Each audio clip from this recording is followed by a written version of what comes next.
Wooden touch Bhanwarnath Azamgarh, a complete hardware store. हमारे यहाँ branded plywood, flush door, designer door, PVC door, formica, fancy hardware, kitchen की chimney एवं modular kitchen की exclusive range उपलब्ध। अपने आशियाने में लगाइए 4 चांद, पहुंचिए वुडन टच भंवरनाथ आजमगढ़। हृदय रोगियों को अब इलाज के लिए नहीं जाना होगा महानगर। महानगरों जैसी सभी सुविधाएं अब आपके शहर आजमगढ़ के वेदांता हॉस्पिटल में उपलब्ध। लक्ष्मीरामपुर स्थित वेदांता हॉस्पिटल में एम्स के मशहूर हृदय रोग विशेषज्ञ gold medalist doctor Pankaj Sharma कर रहे हैं मरीजों का सफल इलाज। 2D इको, अस्थायी पेसमेकर व अस्थायी पेसमेकर की सुविधा उपलब्ध। आजमगढ़ के लोगों को angiography, angioplasty, pacemaker, catheter ablation, ये सारी सुविधाएं यहाँ पे उपलब्ध अब हो पाएंगी। एम्बुलेंस और आपातकालीन सुविधा 24 घंटे उपलब्ध। नमस्कार, ABC चैनल में आपका स्वागत है। मैं हूं सचिन श्रीवास्तव और आप मेरे साथ देखेंगे आजमगढ़ से जुड़ी खबरें। आइए नजर डाल लेते हैं आज की खास खबरों पर। किसान आंदोलन के बीच किसानों के मसीहा कहे जाने वाले पूर्व प्रधानमंत्री स्वर्गीय चौधरी चरण सिंह की जयंती बुधवार को किसान सम्मान दिवस के रूप में मनाई गई। इस अवसर पर कृषि विभाग के परिसर में किसान सम्मान दिवस का आयोजन किया गया, जिसका शुभारंभ जिलाधिकारी राजेश कुमार, बीजेपी जिलाध्यक्ष आजमगढ़ ध्रुव सिंह व भाजपा जिलाध्यक्ष लालगंज ऋषिकांत राय द्वारा संयुक्त रूप से दीप प्रज्वलित कर व चौधरी चरण सिंह के चित्र पर माल्यार्पण कर किया गया। इस अवसर पर जिलाधिकारी व बीजेपी जिलाध्यक्ष लालगंज द्वारा पशुपालन विभाग, कृषि विभाग, उद्यान, गन्ना, मत्स्य विभाग द्वारा लगाई गई प्रदर्शनी का अवलोकन किया गया। जिलाधिकारी ने किसानों को बताया कि स्वर्गीय चौधरी चरण सिंह की जयंती को किसान सम्मान दिवस के रूप में आयोजित किया जा रहा है। इसी के साथ ही उन्होंने कहा कि किसान भाई नई नई कृषि तकनीकों को अपनाएं और अपनी खेती में कृषि की लागत को कम कर ज़्यादा से ज़्यादा जैविक खादों का प्रयोग करें ताकि उन्हें मुनाफा हो। इसके साथ ही कृषक भाइयों को खाद, बीज, पानी की सही मात्रा खेतों में देनी होगी, जिससे फसल का उत्पादन अच्छा हो। जिलाधिकारी ने कहा कि कृषि विभाग द्वारा संचालित प्रधानमंत्री किसान सम्मान निधि योजना, प्रधानमंत्री फसल बीमा योजना, अनुदान पर बीज वितरण, एग्री जंक्शन यंत्र वितरण, कृषि रसायन रक्षा, नेपसेक स्प्रेयर वितरण, बखारी वितरण, सोलर पंप आदि योजनाओं का वे लाभ उठाएं। जिलाधिकारी ने किसान भाइयों से अपील किया कि जो प्रगतिशील किसान कृषि से संबंधित नई नई तकनीकों का प्रयोग कर रहे हैं, वे अपने आसपास के किसानों को नई कृषि तकनीक के बारे में जानकारी दें। इसी के साथ ही बीजेपी जिलाध्यक्ष लालगंज ऋषिकांत राय ने अपने संबोधन में किसानों से कहा कि फसल अवशेष प्रबंधन की समस्या से निपटने के लिए हमें फसल अवशेषों को खेत में सड़ाकर उससे खाद बनाकर उसका प्रयोग करने की जरूरत है। किसान की आय दुगना करने के लिए उत्तर प्रदेश सरकार द्वारा विभिन्न विभागों के माध्यम से विभिन्न योजनाएं संचालित की जा रही हैं, उसका कृषक भाई लाभ उठाएं। बीजेपी जिलाध्यक्ष आजमगढ़ ध्रुव सिंह ने कहा कि आजमगढ़ में मशरूम की खेती की पहचान अब देश विदेश में भी हो रही है। उन्होंने किसानों से कहा कि मशरूम की खेती को बढ़ावा दें, जिससे आपकी आर्थिक स्थिति और सुदृढ़ हो सके। इस अवसर पर जिलाधिकारी, बीजेपी जिलाध्यक्ष आजमगढ़ और लालगंज द्वारा संयुक्त रूप से जनपद स्तर पर धान, गेहूं, चना और सरसों की फसलों में सर्वोच्च उत्पादकता में प्रथम व द्वितीय स्थान प्राप्त करने वाले 8 कृषकों को सम्मानित किया गया। गन्ना उत्पादन और पशुपालन में उपलब्धियां अर्जित करने वाले किसान भाई भी समारोह के दौरान सम्मानित किए गए। जिलाधिकारी द्वारा माननीय मुख्यमंत्री कृषक उपहार योजना अंतर्गत मंडी समिति आजमगढ़ से ट्रैक्टर पाने वाले कृषकों में रमेश चंद्र सिंह, ग्राम जिगनी मेहनगर, मोहम्मद इमरान खान, ग्राम नेवरही सदर और कन्हैया सिंह, ग्राम खिमौपुर सदर को ट्रैक्टर की चाबी दी गई। इसी के साथ ही फार्म मशीनरी बैंक के अंतर्गत द किसान सहकारी चीनी मिल लिमिटेड सठियाव व आदर्श महिला स्वयं सहायता समूह तहवरपुर को कृषि यंत्र में tractor, rotavator, laser land leveller, harrow, reaper binder प्रदान किया गया। जिलाधिकारी राजेश कुमार की अध्यक्षता में कलेक्ट्रेट सभागार में उत्तर प्रदेश नाव सुरक्षा व नाविक कल्याण नीति के क्रियान्वयन की बैठक बुधवार को संपन्न हुई। इस अवसर पर जिलाधिकारी ने संबंधित उप जिलाधिकारियों को निर्देश दिए कि नौका के संचालन, सुरक्षा व रखरखाव, नौका दुर्घटना के प्रबंधन व न्यूनीकरण तथा नाविक कल्याण हेतु 25 दिसंबर 2020 से पहले समिति का गठन करना सुनिश्चित करें। इसी के साथ ही ग्राम पंचायत स्तरीय नाव सुरक्षा व नाविक कल्याण समिति का गठन 30 दिसंबर 2020 से पहले करने के निर्देश जिलाधिकारी ने संबंधित अधिकारियों को दिए। इसी के साथ ही 10 जून 2021 से पहले सभी घाटों पर स्टेक होल्डर्स के साथ मॉक ड्रिल पूर्वाभ्यास कराना सुनिश्चित किए जाने की भी उन्होंने बात कही।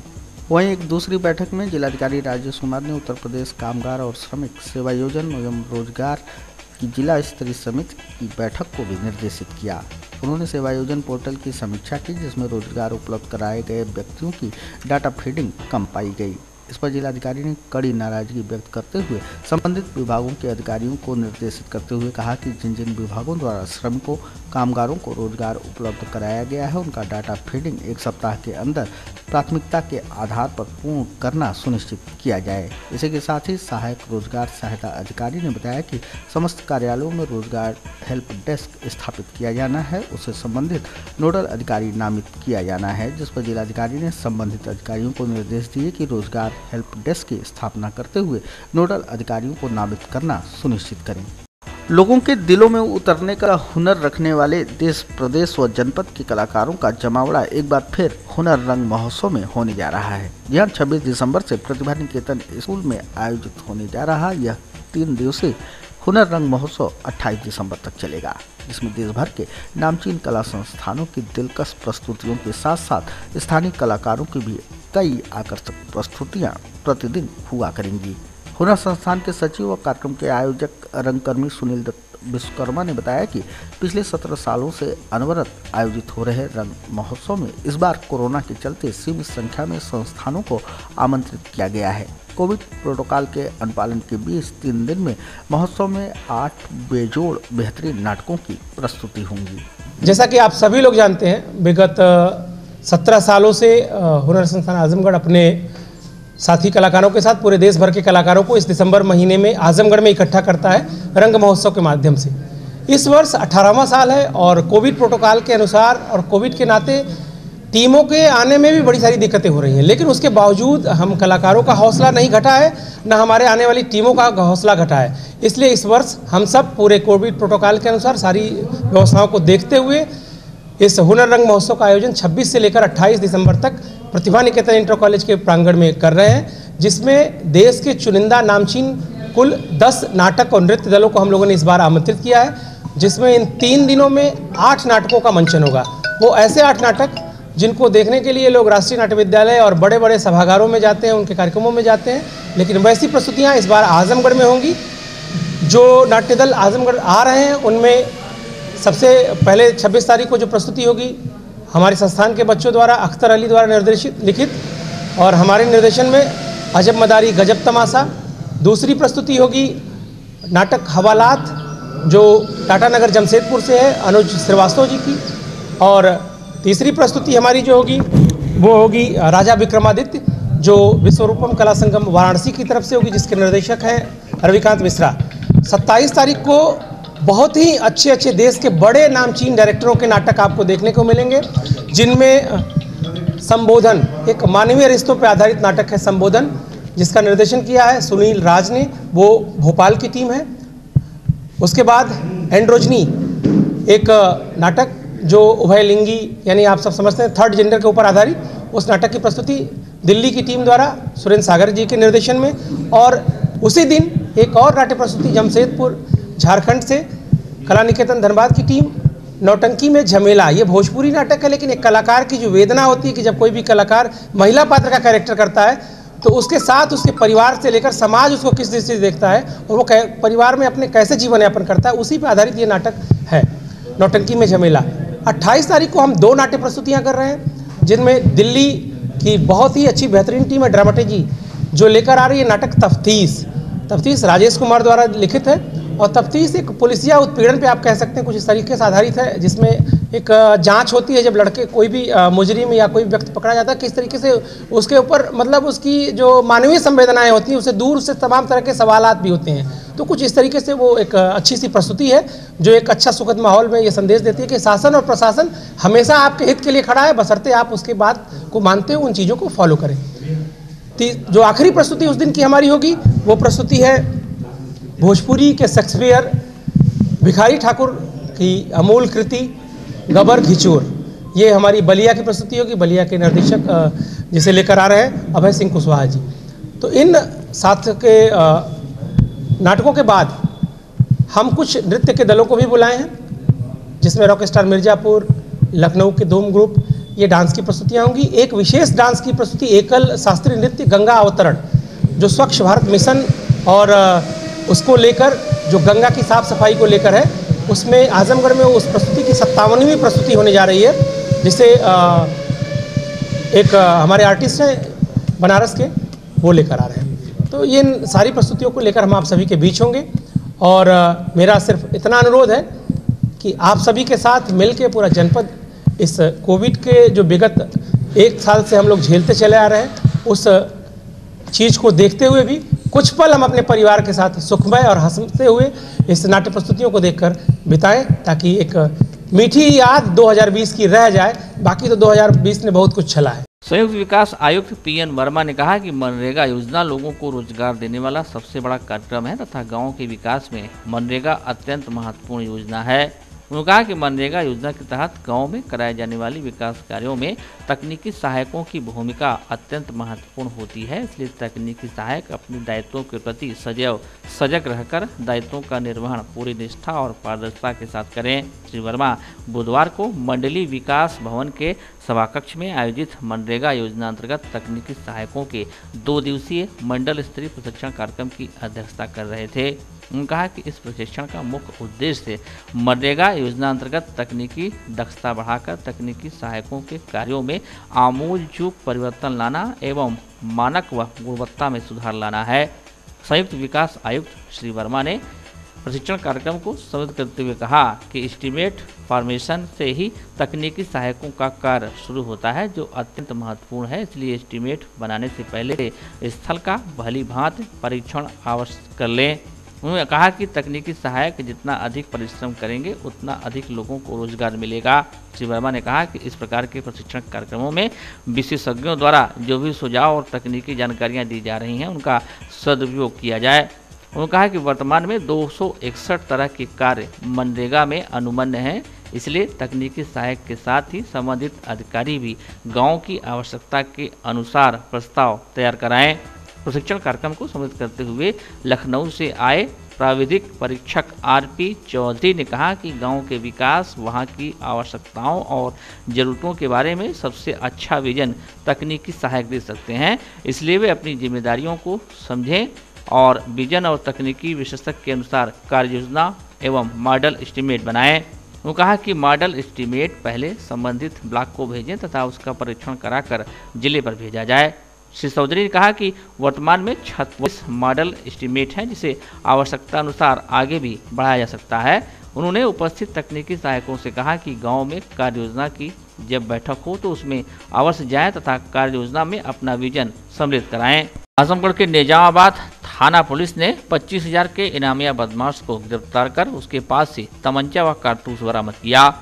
निजामाबाद थाना पुलिस व स्वाट टीम ने मुखबिर की सूचना पर बुधवार के दिन इनामिया अपराधी अंसार पुत्र असलम निवासी चकिया हुसैनाबाद थाना निजामाबाद को बड़ागांव नहर पुलिया के पास से उस समय गिरफ्तार कर लिया जब वह कहीं जाने की फिराक में था। गिरफ्तार बदमाश ने पूछताछ में बताया कि तमंचे के बल पर वह लूट और डकैती जैसी वारदात को अंजाम देता है।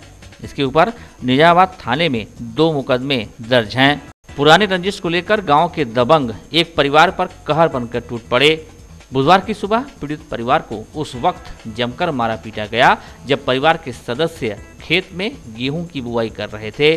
परिवार के 3 सदस्यों को मारपीट कर लहूलुहान कर दिया गया। मामला रानी की सराय थाना क्षेत्र के ऊंचा गांव का है। पीड़ित परिवार जब थाने पर गया तो कोई सुनवाई नहीं हुई। इसके बाद परिवार के सदस्यों ने जिला मुख्यालय पहुंचकर एसपी से न्याय की गुहार लगाई।